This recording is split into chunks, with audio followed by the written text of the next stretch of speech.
Welcome. We are on site at MC Livestock Co. with TJ and Courtney McEwen.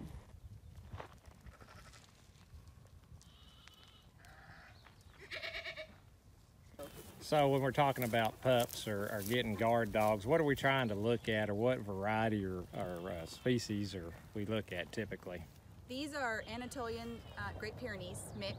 Okay. And we found that they're a perfect blend for here because that Anatolian creates, they're a little bit more, I don't want to say aggressive, but they're definitely more territorial. And the Pyrenees, obviously, we have one that is very loyal. He stays right in the middle of those sheep. If these three sense something and they take off, there's one that always stays right in the middle. He doesn't ever leave them.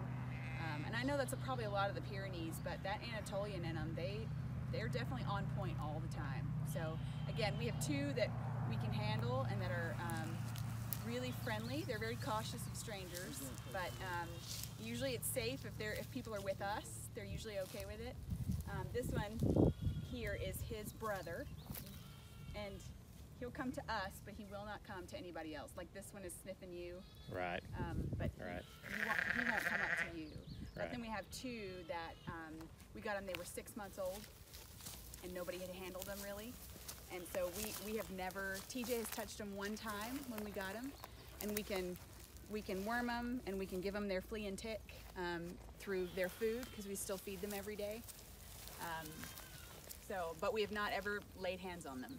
So do you see that having a guard animal is a very, I guess, I know they're costly in some senses, but do you see that the money's well spent, I guess, Absolutely. so to say? We say all the time that they're our best investment. Right, right. Because they're worth every penny we put in them. Again, we feed them daily, and so they don't roam because they have food. Right. I think a lot of times people get into wandering guardian dogs because they're looking really for something to eat. Right. But, so we do feed them, and I think again they look for us every night because we're out here feeding them every night. But yeah, we have not had any predation problems hardly. We had a little bit when we first got them because I think they were still new, and the only trap that we've had that in was a really large trap that we've now since cut in half. Right. So we knew that they had a lot of territory to cover and they were young. So, yeah. But now they're 2 years old and they're worth every penny. And you talk about predators, which we usually think coyotes, bobcats, that kind of stuff. But even a raccoon or possum comes across here, they consider it a predator just as much, or a neighbor's dog or whatever. Yes, so. they've actually killed some strays dogs that come through here. That's their job. They actually, and I don't know about a lot of other people, but we've seen them. They watch the skies.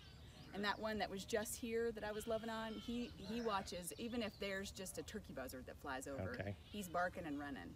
So they watch for hawks, they look for it all. Yeah. That's good. So very good investment, yes, how we look at it. I highly recommend it. All right, good deal. You're all right, buddy. Hey, you're okay. You're all right. I know. I know. He's just barking his extra. So these breed of sheep we're looking at here, I mean, what are these typically, what are they and what are they good for? Mamas are Katahdin Cross, and then we had a Wilson Dorper blackhead, as you can tell, ram or rams on them this season. Okay. So we'll have a good Dorper mix. Okay. Do you find that breeding season, so you turn the buck out in here usually when? Well, the last 2 years have been a bit accidental, but we started lambing the 19th of last month. I would prefer to lamb in June, which should put that somewhere in January, I believe, where we would turn in. We had 102 ewes, and we put in 5 Wilson Dorper rams. They started lambing on the 19th, and we finished, I think, 3 days ago. So they did their job and did it well. So why, and we're talking about breeding, and we're talking about an actual birth date or a time frame you're looking at. Why are we looking at a June, or why are you looking at a June time frame? I think for me, for what I do, it makes sense. Less inputs possibly, and then again, it'll be the first time that we hit that June window. But that's when I believe the deer, nature puts their babies on the ground. So the moms will come into the season fat and ready to go. There's plenty of grass, but the grass is not too hot, it's not short, too much protein, should be perfect. Shouldn't run into any large babies. Where the last 2 years lambing late April, March. The babies are pretty good size. We pulled 8 to 10 this year, which was quite a bit less than last year. So again, going into the breeding deal, they're usually their time frame from the minute they're bred to the minute they hit the ground, the babies hit the ground. How long a time frame are we usually talking about? 145 to 150 days, roughly 5 months. Okay. And then we start looking at these, you know, we talk about lambs, you know, having singles, twins, or triplets, and maybe even some quads occasionally. But what is your ideal situation that you want to get into? I'm just fine with twins. Plenty of twins is great. Our first-time moms, generally speaking, are going to have singles. We had one first-time mom, 2 first-time moms had twins this year. We're having to bottle feed one, so we want to stay away from that. We've had 2, possibly 3 sets of triplets this year, 1 set of triplets last year. Mamas have done fine with them. Babies do good. So double or triple's fine with me as long as mom can tend to them. Because the mom usually has 2 teats, you know. 2 milk jugs. 2 milk jugs, basically, yeah. So she's kind of limited unless they're, you know, fed or they're good grazing conditions, something that allow them to take more pressure from triplets or whatever kind of situation. Correct. And so, yeah. Absolutely. Yeah. So have you found that some of the babies, maybe if they're in a single, or maybe you got a mother that's a single, and then maybe she gets another one that comes off a triplet, will they kind of nurse off each other, or are they pretty loyal to that one parent, I guess? As far as I can tell, pretty loyal. Okay. You'll have some lambs run through and rob now and again. Right. You know, you can watch that happen or occur, but right. Our bunch is doing a good job. But again, coming into this springtime, the ewes were condition-wise outstanding. Right. And again, that can lead into having rather large lambs, which we had a few of, but they worked through it, worked good. That's good. So we always like to watch those babies play. I mean, that's the most exciting thing to see, you know. So talk a little bit about, I know last year you had some trouble with some lambs or dying on you when they were pretty young. Kind of what issues were causing that, or what were we looking for? I think timing, this April time frame on the lambing is just, the grass is too hot. So we were having lambs that were stillborn, too big, took too long for them to get here. And that caused some issues. We were a little bit later time-wise this year, which I think helped, and we also put out some energy blocks, non-protein energy blocks that supplied more of a fat, where they were not overeating or overgrazing on the high-protein short grass. So I think that helped as well. But again, moving to the June time frame, I think we'll cure that, and we'll have our babies be the appropriate normal size and shouldn't have to pull or assist in any way or have any stillborns. Okay, all right. And most For the moment though. All right, here we're taking a look at some of the tree bark on a tree where these lambs are rubbing off their wool, so to say. These are known as hair sheep, and with hair sheep, you know, you don't have to worry about shearing them off. They kind of self-shear themselves, and that's what we're looking at on some of this as well. Have you seen with these hair sheep, TJ or Courtney, have y'all seen some things that y'all really appreciate because of that? I don't know, not necessarily on that, but they do use the trees, the mesquites, locusts, and anytime you have an animal rubbing on the underbrush, it helps clear it. So if it has actually died off from grazing on the trees, the locust trees, the underbrush, eventually them rubbing on those dead tree limbs will knock them off. Right. So there's a little bit of clearing there that happens later. But one thing I do know with these animals, and we rotational graze, which has helped, there's not a tremendous amount of flies. And I think in previous years, the sheep probably rubbed a little bit more because of the fly strike and would rub too much.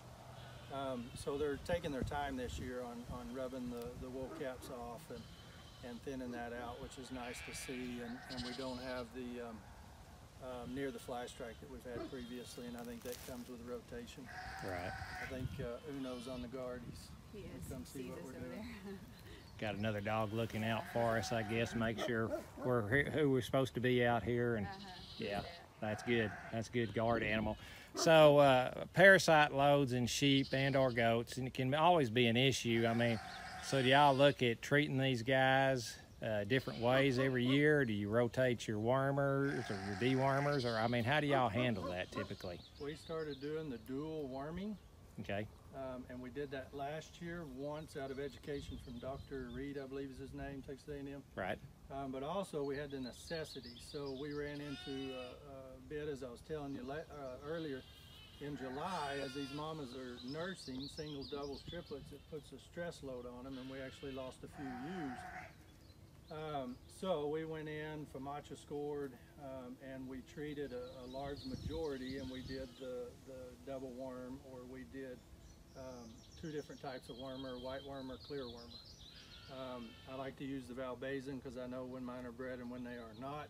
Most people don't use the valbazen, so I think that's a plus. And then we did the sidectin on the clear, the offside. So we did that. We felt like we got a good treatment across the board, and we'll go back to individually treating as needed or as they're showing signs. So we will actually work the lambs this weekend. While we're doing that, we'll treat for any flies as needed. But we'll also monitor and look at the ewes. If there's anything at that time that we think we need to look at, we'll FAMACHA score, possibly treat. I don't suspect we're going to treat any. And then in another 30 days, when we go back to wean, we'll check the ewes again. And usually about that 30 to 60 day window of them having their lambs, you'll know pretty quick if they've got a load on them and if you need to treat visually. So we'll do individual animals as needed. Okay. So if you had to rank it, you know, as far as maintenance or maintaining these sheep out here, what's your #1 priority? I mean, is it a parasite load? Is it guard dogs? I mean, what do you put, or fencing? I mean, what do you put in the priorities, like 1, 2, 3, I guess, in those? I would say #1 for me is rotation. Okay. Well, let me take that back. Guard dog tops everything. I mean, Right. we got to have them. Without them, we can't do it. Right. So not counting the guard dogs, for me is rotation, because my rotational grazing, 1, it helps the ranch, 2, it helps the animal. They're in outstanding shape. We didn't feed it all this past year.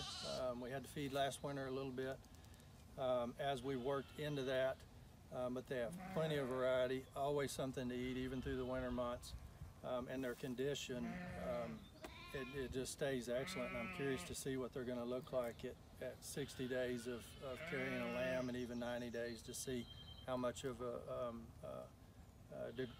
how much they go down, if any at all, carrying that load. So we don't really necessarily put these sheep up every night, I guess. Like, no, you let them range, and that's what the guard dog's basically here to do. The smallest traps we have are going to be around, on average, the 100 acres. I have a few smaller, and when we put them in, they're there for the duration. They have their spots they like to go and nest or roost, and they go to those spots once they figure it out, and the dogs spread out, and we have had little to no trouble, except when I was starting and I put them in a bad spot with young dogs. That was the pasture I told you about that was so big. Right. So so we kind of rotate this pasture, and we go ahead and put some cattle in here too as well, right? Yeah. So that way we're kind of getting a dual use out of it, I guess, so to say, because sheep and goats typically are going to, they call them browsers, which means they like kind of, I guess, like the weedy stuff, if you want to say, maybe trees, that kind of stuff, where your cattle tend to like the grasses more, you know, and so that's why we kind of dual purpose some of this stuff, and you won't always see them together, but you're rotating them in and out, correct? Correct. So in this paddock, we have our sheep and goats, the goat herd we're growing, trying to figure them out. They're a little different with fencing. I think we've gotten them to where they'll stay and be a part of the group. But we do have a set of cows as well that we run. The goal is to have everybody together as we move and as we create fence that will hold the sheep, which is hot wire. So I hope going into the remainder of this year in 2021 to have everybody moving together. So we'll have cows, sheep, goats, all one trap. Once we start lambing or kidding, I will go ahead and pull them out and do a situation like this where I can control a little better and keep the death loss to predator at 0. Right. Okay, that's good. And I noticed as we came in, you know, you have electric fences more on the interior, but on the exterior you tend to have net wire, it looks like. Is that correct? Yes. The entire ranch has the net wire on the border. I actually started with net wire in the interior until I figured out that you could break hot wire break the sheep and not have any trouble. So we use a single wire on the sheep now, and I can build fence or just use what we have. So we have a tremendous amount of hot wire as well on the interior. Okay. All right. I think too, Justin, we've had questions about the guardian dogs with the cattle. Mm-hmm. So we've had a couple of instances where we have actually integrated everybody into one pasture together. And initially when TJ did that, he did it in a pasture that was close by so we could keep an eye kind of on everybody. And the dogs initially were, they were on point. I mean, they were like, what's going on? But over time, they know they're there, and they don't really mingle very much. I mean, you can see them, they're pretty separate, but the cattle don't mind the sheep or the dogs, and the dogs have gotten to where they just respect the cows. We don't have a lot of problems. We've actually had that question before with people wanting to run multiple species together, and we've never had a problem. So, and again, that may be specific to our dogs, but and we took our time. Again, we put them together and separate and let them get used to the idea. We just didn't dump everybody together and walk away from it. Yeah, so you had to kind of climatize them more or less, you know, to make sure everybody co-mingled and got together and understood what the purpose was here. Dogs were raised with sheep, and they had no clue what a cow was. Right, yeah. So it was a predator to some extent. Yeah, that's true. Hadn't thought about it, you know, that way, but that's good. Good We've answer. actually watched, so one thing about the grazing, the different species, we've actually watched that when the times when the cows are in here, you can sit and watch the cows, you know, they're grabbing off the broadleaf, the tall grass, and you can watch the sheep have their heads buried looking for the thin bladed grass, and the goats are actually climbing the trees to get the oak leaves. Yeah. So all three of them simultaneously are eating different things, which is really fun to watch, which is the goal, I think, for us, so that one trap gets the same impact at one time, and then we move them. Right. So rather than right now where the cows come in and then the sheep come in, because they say, and I know this, TJ and I have talked about this, they say that cattle don't like to come in after sheep. If you're rotating, always rotate your cows before your sheep. Sheep don't care. Right, right. So anyway, so that way we can see that impact at one time in one pasture instead of seeing it individually. Right. So. Right. That's a good idea. You know, kind of, and that's what we're saying. The multi-species in here taking advantage of different species of forage in here, and that's good. That's what you like to see out here. So you also raise a few goats in here too as well, I see. What variety or what species have you got in here that tend to be a little hardier than others maybe? Spanish goats. And we've got a few different types, I guess, of Spanish goats.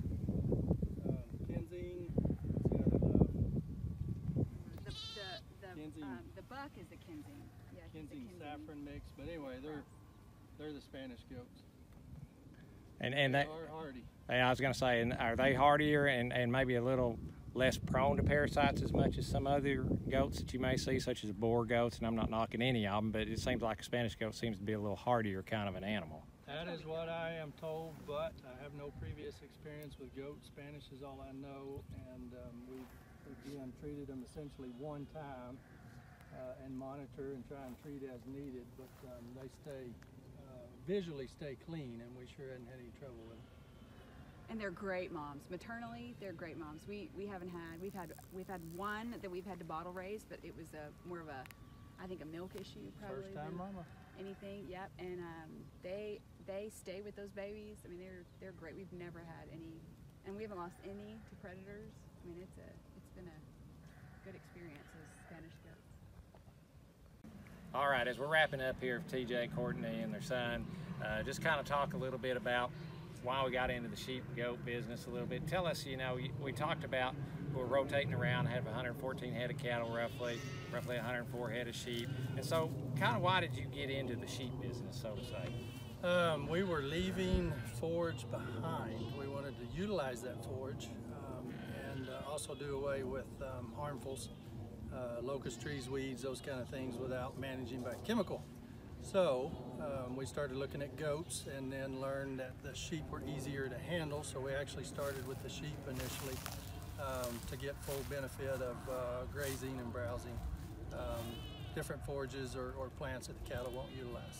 And you'll notice too, I assume, that you get more animals per acre than you do on cattle. You know, in this part of the world, we roughly run 1 cow per every 12 to 15 acres on your native grasses. But in this case, we can up that up, you know, maybe to 15 head or so, or sheep or whatever, you know, to get more usage out of that forage, as you say. You bet. More usage, more hoof impact, more fertilizer, more water, a little bit of everything. So absolutely. Right. Well, that's It's all good beneficial. to know. Good to know. And the name of your ranch again is what?